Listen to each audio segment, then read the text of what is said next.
నీళ్ళని సముద్రంలో కలుస్తున్నాయి 3000 టీఎంసీలు. ఇదంతా ఎందుకు మొత్తం అట్లా తీసుకొచ్చి ఇట్లా తిప్పుకొని వెనకదాకా రారి 2 రాష్ట్రాలు మంచిగా ఉండాలి, బేసిన్లు వద్దు బేసిసాలు వద్దు అని చెప్పి వచ్చినటువంటి వ్యక్తి ఈ కేసీఆర్. ఇలా చిన్నగా మళ్ళా దుకాణం బంద్ అయింది, మీరందరూ సంతోషంగా కనపడుతున్నారు, మీ అందరికి ఇంద్రం మిల్లులు వస్తున్నాయి. నిన్న మొన్న మొబైల్ ఫోన్లు చూసుకుంటే టింగు టింగ్ అని రోజు పైసలు పడుతున్నాయా లేవా అంటే ఆలస్యమైన మిగులు రాష్ట్రానికి ఉన్న ముఖ్యమంత్రికి ఆ రోజు జాస లేకున్నా మీ మీద 8 లక్షల కోట్ల అప్పున్నా ఇక్కడ ఉన్నటువంటి మా మంత్రులు కానీ మా ముఖ్యమంత్రి గారు కానీ మీకు మంచి చేయాలన్న ఆలోచనతో ముందుకు పోతారు. మీరు మా ఎమ్మటి ఉండాల్సిన అవసరం ఉంది.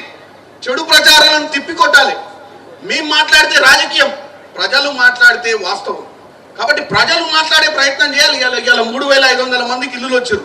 మీ అందరూ కూడా ఈరోజు కాంగ్రెస్ హయాంలో కాంగ్రెస్ మంచి చేయాలన్న ఉద్దేశంతో వచ్చిందని మీకు తెలుసు. మీరు ఇలా సన్నబియ్యం తింటురు, మరి మిగులు రాష్ట్రం ఉన్నప్పుడు సన్నబియ్యం పెట్టాలన్న ఆలోచన పెద్ద మనిషికి ఎందుకు రాలేదని నేను అడుగుతున్నాను.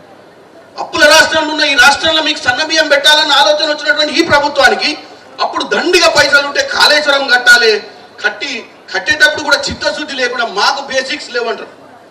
మీకు బేసిక్స్ కాదు, సెన్సు లేదు, ఎథిక్స్ లేకనే ఇష్టం ఉన్నట్టు గీతలు గీసి కట్టి లక్షల కోట్ల అప్పు చేసిరు ఈ రాష్ట్రానికి. కాబట్టి నేను ఒక్కటే చెప్తున్నా, ఎందుకంటే పెద్దలు మాట్లాడాలి, మీకు కూడా సమయం అవుతుంది. కాబట్టి మీరు దయచేసి చాలా పథకాల విషయాలు మా వాళ్ళు చెప్పిర్రు.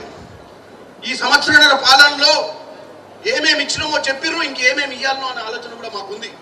కాబట్టి నేను ఒక్కటే చెప్తున్నా, మీరు దయచేసి ఈ కాంగ్రెస్ పాలన ప్రజా పాలనను నమ్మండి. రానున్న రోజులలో ఈ వేదిక మీద వెనుక వరుసలో ఉన్న మా నాయకులందరికీ ఒకటే ఒక విన్నపం.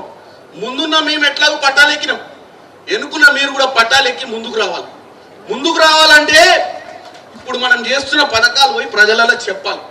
మీరు చెప్పకపోతే వాళ్ళకు నిజంగానే వస్తున్నాయి కానీ ఎట్లా వస్తున్నాయో తెలిసే పరిచయం జరగదు.